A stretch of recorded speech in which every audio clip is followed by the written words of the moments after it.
Je voudrais donner conseil aux autorités ivoiriennes et aux autorités maliennes.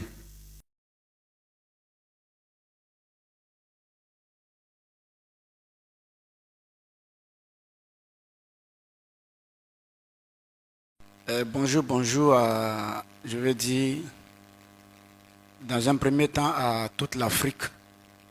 Voilà. Ici, c'est l'homme de Dieu Jean-Pierre Zungrana. Tout récemment, j'avais intervenu sur la situation du Mali et de l'apport de la Russie par rapport, n'est-ce pas, à la délivrance ou du moins à la révolution que l'Afrique entend, n'est-ce pas, de faire pour la libération totale, si tu veux, de son continent noir. Alors j'avais dit ce jour-là que vous pouvez, n'est-ce pas, chercher à vous défaire de tout ce qui est djihadiste ou du moins, je ne sais pas, combattant sur votre sol qui ne font que détruire, si vous voulez, la vie de vos populations. Si vous voulez vous défaire de ces djihadistes-là, c'est votre plein droit et personne ne peut vous dire le contraire. Je suis loin de vous empêcher de mener une telle bataille, un tel combat. Ça, ce n'est pas mon objectif. Je suis pour toutes sortes de combats qui puissent, n'est-ce pas, donner, si vous voulez, la quiétude, la paix et sauver même la vie, n'est-ce pas, de vos différents peuples. Sauf que j'étais en train de dire que c'est l'idée de la révolution là et de la libération de l'Afrique entre les mains, n'est-ce pas, de l'Occident. Je dis là, ce n'est pas de cette façon que vous pourrez le faire, c'est Dieu qui va le faire. Et là, je suis sur ma position. Et ce matin, j'interviens à nouveau parce que il y a donc une situation en ce moment-là qui prévaut entre les autorités de la Côte d'Ivoire et les autorités maliennes. C'est-à-dire que l'actualité fait cas du fait que il y a près d'une cinquantaine de soldats, je veux dire ivoiriens, qui sont retenus au Mali. Donc, leur présence n'est pas vraiment justifiée. Et pratiquement tout le monde est unanime à dire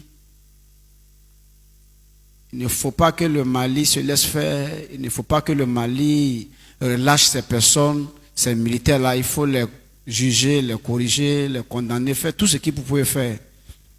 C'est bien. Moi, je voudrais, dans un premier temps, m'adresser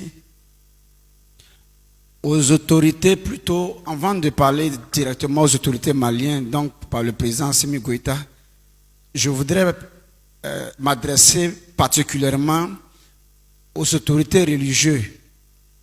Je vais parler d'Aïdara, de Djibo. Vous qui êtes reconnus dans ce pays malien comme étant des guides sur le plan spirituel, c'est à vous que je vais déjà m'adresser pour que vous puissiez, n'est-ce pas, comprendre ce que je vais dire et raisonner un peu cette junte militaire, ces autorités qui en ce moment sont à la tête, n'est-ce pas, de votre nation. C'est vrai, quand tu as raison, tu as le plein droit de faire ce que tu veux faire et de faire ce que tu trouves, n'est-ce pas, normal et légal de faire. Par exemple, voici des étrangers, des militaires étrangers qui sont sur ton sol, donc de façon illégale.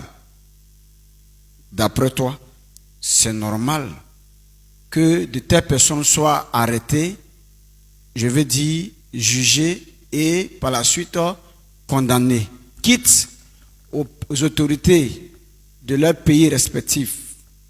Donc, si vraiment ce que vous dites est la vérité, cela revient de droit aux autorités ivoiriennes, n'est-ce pas, de vous présenter leurs excuses pour avoir commis, n'est-ce pas, une telle erreur.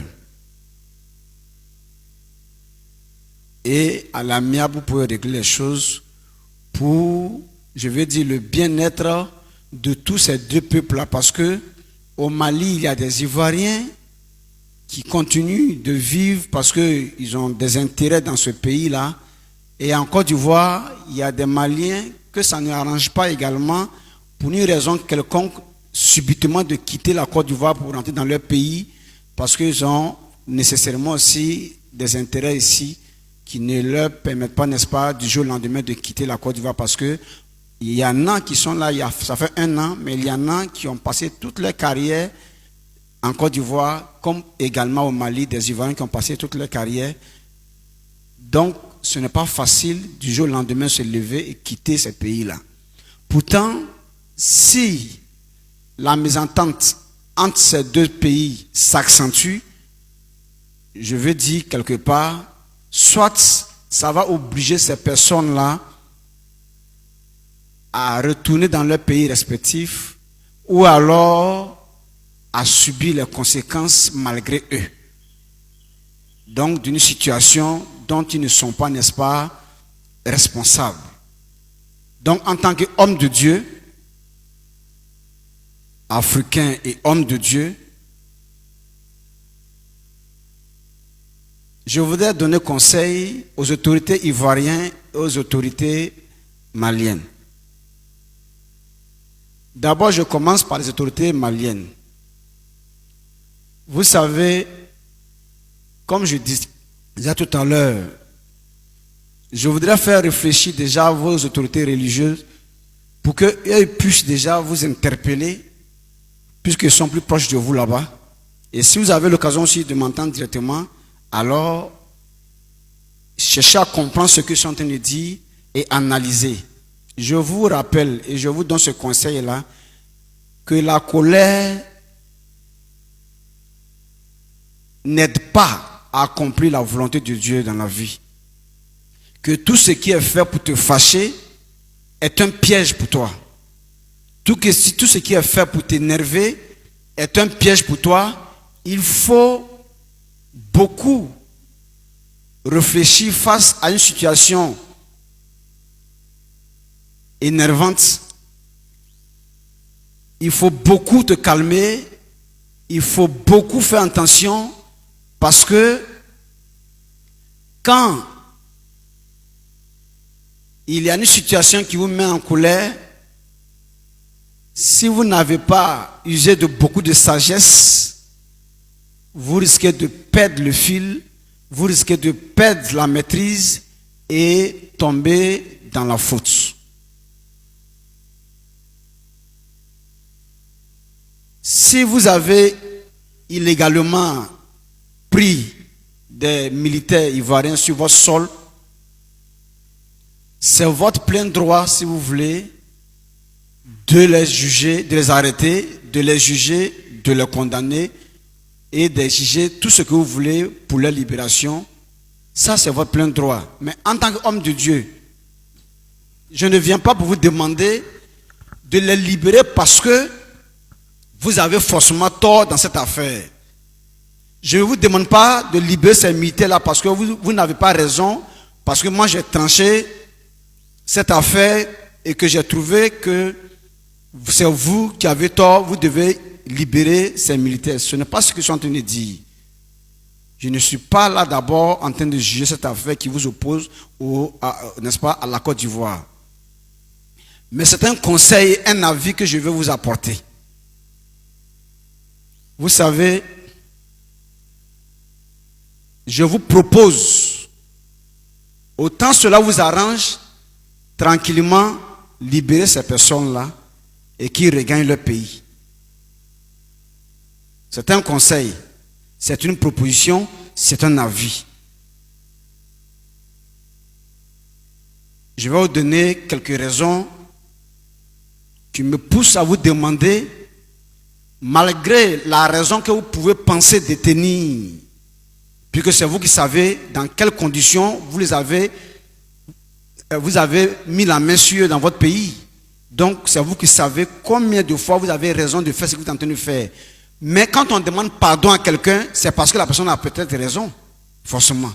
Donc je vous demande, pas pardon de les laisser, non. Je dis de les laisser justement parce que si ce que vous êtes en train de dire est vrai et que la présence militaire là, ivoirienne n'est pas légale sur votre territoire, cela signifie que c'est une provocation.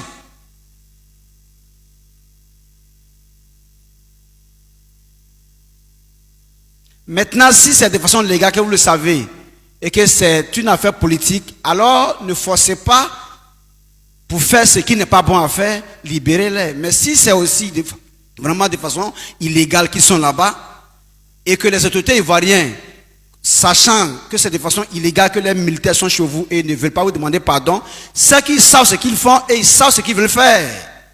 Et je vous conseille de faire attention de ne pas voir tout de suite les autorités ivoiriennes, mais derrière eux, l'Occident peut avoir sa main dans cette affaire et vous ne savez pas quelle est la provocation qui est en train de commencer pour aboutir à quoi qui peut vous surprendre.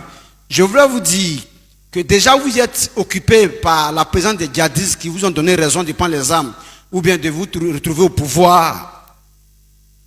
Occupez-vous déjà de libérer votre nation. Occupez-vous déjà de chasser ces djihadistes-là pour permettre, n'est-ce pas, à votre population de vivre en toute quiétude, mais ne faites pas à la fois plusieurs palabres.